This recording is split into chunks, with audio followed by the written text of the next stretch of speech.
ईपीके capital प्रस्तुत करता है दैनिक ब्रीफ 6 सितंबर 2025। नमस्कार सभी को, ईपीके कैपिटल के दैनिक संक्षिप्त वीडियो में आपका स्वागत है। मैं आपका होस्ट ऋत्विक हूं। इस श्रृंखला में हम कोशिश करते हैं और आपको अपडेट करते हैं और वित्त की दुनिया से आई सभी महत्वपूर्ण खबरों को समझाने का प्रयास करते हैं। तो बिना किसी देरी के चलिए शुरू करते हैं। रोजगार रिपोर्ट झटका, विरोधाभास में बाजार। वाणिज्यिक दिन की मुख्य कथा एक शक्तिशाली मैक्रो इकोनॉमिक घटना में संक्षेपित की जा सकती है। अगस्त की नौकरियों की रिपोर्ट। इस डेटा पॉइंट के रिलीज ने एक क्लासिक बुरी खबर अच्छी खबर है स्थिति पैदा की, जिससे वॉल स्ट्रीट पर एक गहरा संघर्ष शुरू हो गया। दिन की शुरुआत एक जल्दी रैली के साथ हुई, जो पिछले सत्र से सकारात्मक गति का निरंतरता थी। हालांकि नौकरियों की रिपोर्ट के जारी होने पर उस गति को मिटा दिया गया। S&P 500, जिसने ठीक एक दिन पहले एक नई ऐतिहासिक ऊंचाई दर्ज की थी, ने अपना रुख पलट दिया। अपनी शुरुआती लाभ को मिटाते हुए नकारात्मक क्षेत्र में चला गया। इस उतार चढ़ाव का सीधा प्रतिबिंब बाजार के आंतरिक बहस का था। क्या अर्थव्यवस्था इतनी धीमी हो रही है कि मंदी अनिवार्य हो जाएगी, या यह सिर्फ फेडरल रिजर्व के लिए लंबे समय से प्रतीक्षित संकेत था कि वह अंततः ब्याज दरें कम करना शुरू कर दे? अंततः बाजार की मामूली गिरावट यह संकेत देती है कि फेडरल रिजर्व की दर में कटौती का विश्वास शुरुआती आर्थिक मंदी के डर से अधिक था।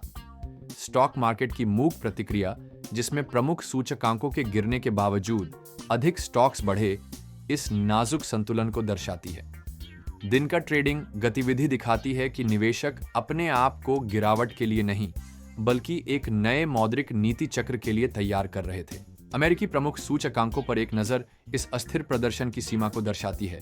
S&P 520.68 अंक गिर गया, जो पिछले दिन के सर्वकालिक उच्च से 0.3% की गिरावट है, और सत्र को 6401 के 660 पर समाप्त किया। डाउ जोन्स इंडस्ट्रियल एवरेज में अधिक गिरावट देखी गई, जिसमें 220 अंक या 0.5% की गिरावट के साथ 83,400 से पर समाप्त हुआ।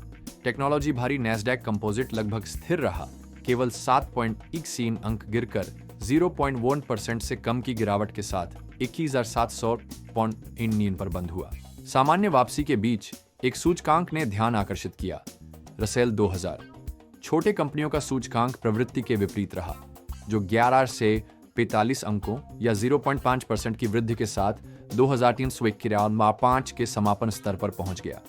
यह कदम संकेत करता है कि कुछ निवेशक घरेलू अर्थव्यवस्था पर सीधे दांव लगा रहे थे, यह उम्मीद करते हुए कि छोटे घरेलू केंद्रित कंपनियां आने वाली ब्याज दर में कटौती का मुख्य लाभार्थी होंगी। हालांकि मुख्य अमेरिकी सूचकांकों का दैनिक प्रदर्शन नकारात्मक था, लेकिन एक व्यापक दृष्टिकोण एक अधिक सूक्ष्म तस्वीर प्रस्तुत करता है।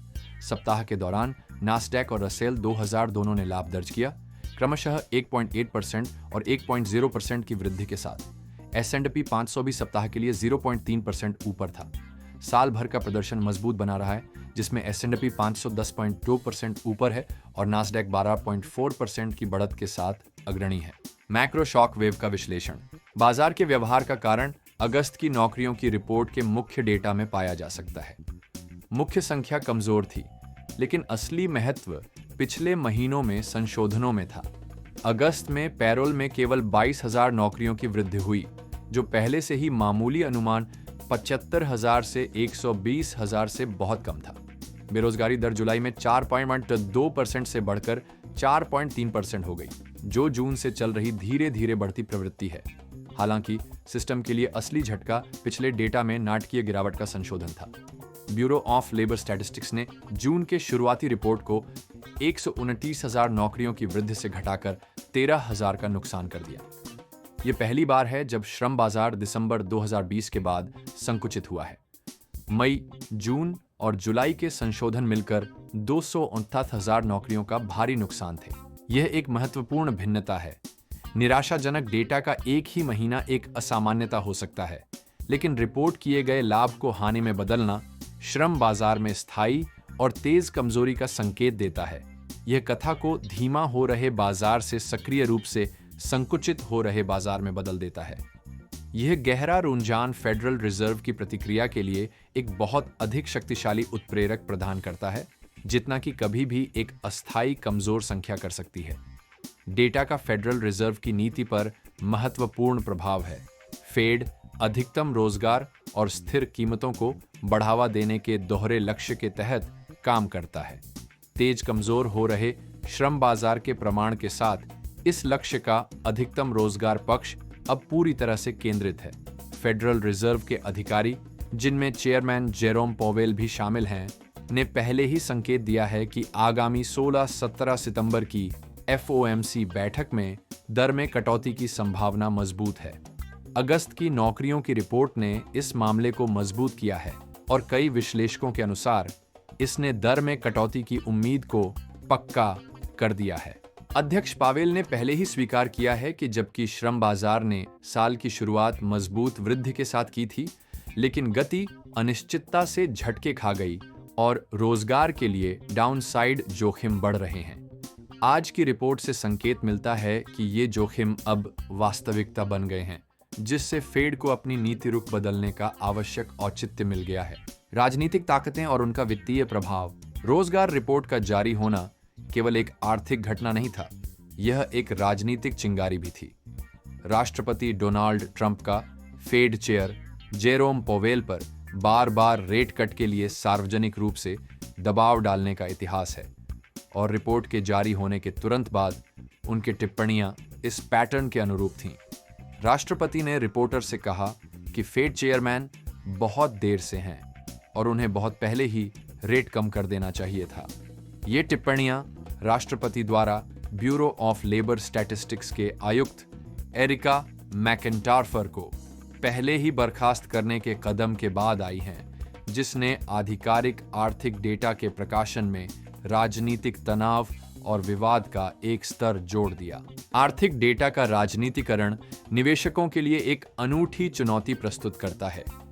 कमजोर रोजगार रिपोर्ट स्पष्ट संकेत देती है कि रोजगार का समर्थन करने के लिए दरें कम करनी चाहिए, जो एक सीधी नीति प्रतिक्रिया होनी चाहिए।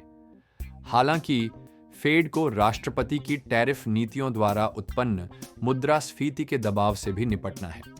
फेड अधिकारियों, जिनमें पावेल भी शामिल हैं, ने चिंता व्यक्त की है कि ये टैरिफ मुद्रास्फीति में वृद्धि कर रहे हैं। यह फेड के लिए एक चुनौतीपूर्ण स्थिति बनाता है, जहां इसकी दोहरी जिम्मेदारियां टकरा रही हैं। कमजोर श्रम बाजार को प्रोत्साहित करने के लिए दरें कम करना संभवतः टैरिफ के कारण हुई मुद्रास्फीति को और बढ़ा सकता है। इसके विपरीत, मुद्रास्फीति से लड़ने के लिए दरें स्थिर रखने से रोजगार में और गिरावट आ सकती है।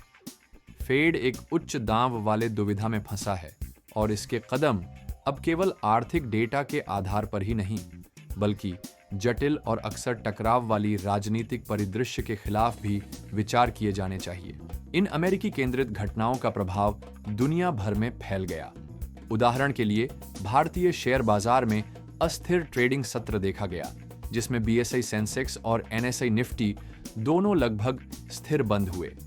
यह सकारात्मक घरेलू संकेतों जैसे कि नई वस्तु एवं सेवा कर, GST, संरचना में बदलाव का प्रोत्साहन और IT और FMCG जैसी प्रमुख सेक्टरों में कमजोरी के बीच खींचतान का परिणाम था। इस बीच यूरोपीय बाजार, जिन्होंने दिन की शुरुआत लाभ के साथ की थी, ने इन्हें छोड़ दिया और वॉल स्ट्रीट के साथ मिलकर नीचे आ गए, जो अमेरिकी नौकरियों के आंकड़ों का वैश्विक संक्रामक प्रभाव दर्शाता है। डिजिटल सीमा, एक परिवर्तनशील बाजार। पारंपरिक इक्विटीज के अस्थिर प्रदर्शन के विपरीत, क्रिप्टोकरेंसी बाजार ने एक महत्वपूर्ण मील का पत्थर बनाया। इसकी कुल बाजार पूंजीकरण ने नई रिकॉर्ड $4.11 ट्रिलियन तक पहुंचाई। इस उपलब्धि ने क्रिप्टो कथा में एक मौलिक बदलाव को उजागर किया है, इसे केवल सट्टा संपत्ति वर्ग से कंपनी वित्त के रणनीतिक घटक में बदलते हुए। बिटकॉइन बाजार का नेता, दिन का अंत उच्च नोट पर किया। 1.65% की बढ़त के साथ 111,624.6 पर बंद हुआ। यह 7 दिनों में छठी बार था जब इस संपत्ति में वृद्धि देखी गई। जबकि बिटकॉइन का प्रदर्शन उल्लेखनीय था, पूंजी प्रवाह का गहरा विश्लेषण एक महत्वपूर्ण प्रवृत्ति को दर्शाता है। विश्लेषकों ने अगस्त के दौरान संस्थागत व्यवहार में तीव्र भिन्नता की ओर इशारा किया।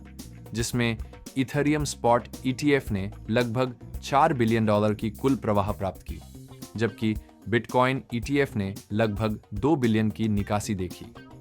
ये संकेत देता है कि संस्थागत पूंजी का स्थायी स्थानांतरण इथेरियम की ओर हो रहा है, जो इसकी स्टेकिंग उपज और विकेंद्रीकृत वित्त DeFi के वादे से प्रेरित है।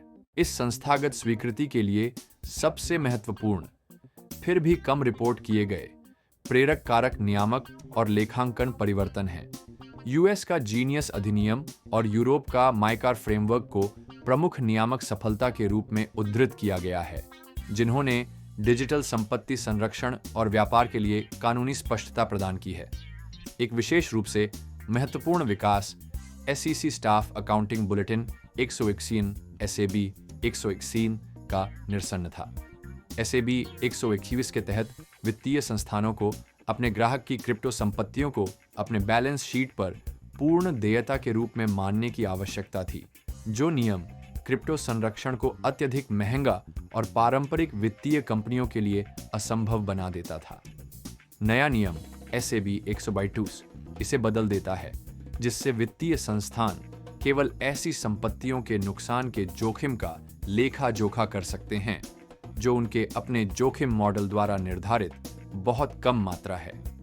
इस परिवर्तन ने प्रभावी रूप से संस्थागत भागीदारी के लिए एक मुख्य बाधा को हटा दिया, पारंपरिक वित्त को क्रिप्टो क्षेत्र में शामिल होने के लिए द्वार खोल दिए। संस्थागत प्रवाहों से परे अंतर्निहित प्रौद्योगिकी विकसित होती रहती है।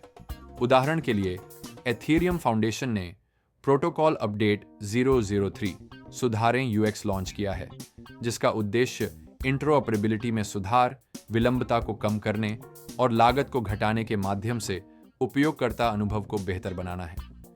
इसी तरह ट्रोन समुदाय ने दीर्घकालिक अपनापन बढ़ाने के लिए, विशेष रूप से स्थिर मुद्रा ट्रांसफर के लिए नेटवर्क ट्रांजैक्शन फीस को 60% तक कम करने के पक्ष में मतदान किया। एक अन्य प्रमुख प्रवृत्ति जो गति पकड़ रही है वह है रियल वर्ल्ड एसेट्स RWA का टोकनीकरण, जो ब्लॉकचेन को पारंपरिक बाजारों से जोड़ता है। इसका उदाहरण ब्लैक रॉक का BU आइडियल फंड है, जो अमेरिकी ट्रेजरी को टोकनाइज करता है, और HSBC का टोकनाइज्ड सोने का ट्रेडिंग प्लेटफॉर्म है। निष्कर्ष और अगली क्या देखें? 5 सितंबर 2025 के घटनाक्रम ने एक शक्तिशाली और जटिल कथा प्रस्तुत की। उस दिन का केंद्रीय विरोधाभास कि एक कमजोर श्रम बाजार निवेशकों के लिए सकारात्मक संकेत हो सकता है, आज की वित्तीय परिदृश्य में मौद्रिक नीति की अपेक्षाओं की प्रधानता का प्रमाण है। नौकरियों की रिपोर्ट में महत्वपूर्ण निचले संशोधन ने फेडरल रिजर्व को स्पष्ट निर्देश दिया कि वह अपनी द्वैध प्राथमिकता में रोजगार पक्ष को प्राथमिकता दे, जिससे आगामी FOMC बैठक में दर में कटौती की संभावना मजबूत हो गई है। साथ ही रिपोर्ट के आसपास राजनीतिक टिप्पणी और टैरिफ के आर्थिक प्रभाव की ऑनगोइंग चर्चा आर्थिक आंकड़ों की बढ़ती जटिलता और राजनीतिकरण को उजागर करती है, जिसे अब निवेशकों को सामना करना पड़ेगा। यह नीति उपकरणों में भिन्नता फेड के लिए एक चुनौतीपूर्ण माहौल बनाती है, जिसे अब कमजोर श्रम बाजार और टैरिफ प्रेरित मुद्रास्फीति के बीच प्रतिस्पर्धी जोखिमों का नेविगेट करना है। इस बीच डिजिटल सीमा पर एक समानांतर कहानी विकसित हो रही है। क्रिप्टोकरेंसी बाजार नई नियामक स्पष्टता और रणनीतिक संस्थागत अपनाने से प्रेरित अपनी स्थिरता और परिपक्वता का प्रमाण दे रहा है। रिकॉर्ड ब्रेकिंग बाजार पूंजीकरण, एथेरियम में पूंजी का रोटेशन और कंपनियों द्वारा डिजिटल संपत्तियों को ट्रेजरी रिजर्व के रूप में रखने की रणनीतिक चाल ये संकेत देते हैं कि यह बाजार मुख्यधारा के एकीकरण की दिशा में बढ़ रहा है। आगे देखते हुए वित्तीय दुनिया 16 से 17 सितंबर को अपनी बैठक में फेडरल रिजर्व के अगले कदमों पर करीबी नजर रखेगी। राजनीतिक नेताओं की कोई भी अतिरिक्त टिप्पणी और नए आर्थिक डेटा का प्रकाशन भी फेड के निर्णय को आकार देने की संभावना के लिए जांचा जाएगा। क्रिप्टो परिदृश्य का निरंतर विकास, विशेष रूप से संस्थागत पूंजी प्रवाह और RWA टोकनाइजेशन की प्रगति भी महत्वपूर्ण विषय होंगे, क्योंकि डिजिटल संपत्ति बाजार अपनी परिवर्तन प्रक्रिया जारी रखता है। और यह था इस वीडियो के लिए हमारा सब कुछ। देखने के लिए धन्यवाद। यदि आपको यह वीडियो मूल्यवान लगी हो तो कृपया लाइक बटन दबाएं, हमारे चैनल को सब्सक्राइब करें और हमें कमेंट्स में बताएं कि आप अगली बार किस कंपनी का विश्लेषण चाहेंगे। सिर्फ एक त्वरित याद दिलाना है कि यह वीडियो केवल शैक्षिक उद्देश्य के लिए है और इसे वित्तीय सलाह के रूप में न लें। अपनी व्यक्तिगत वित्तीय सलाह के लिए कृपया विवरण में दिए गए संपर्क विवरण पर हमसे संपर्क करें या अपने वित्तीय सलाहकार से जुड़ें।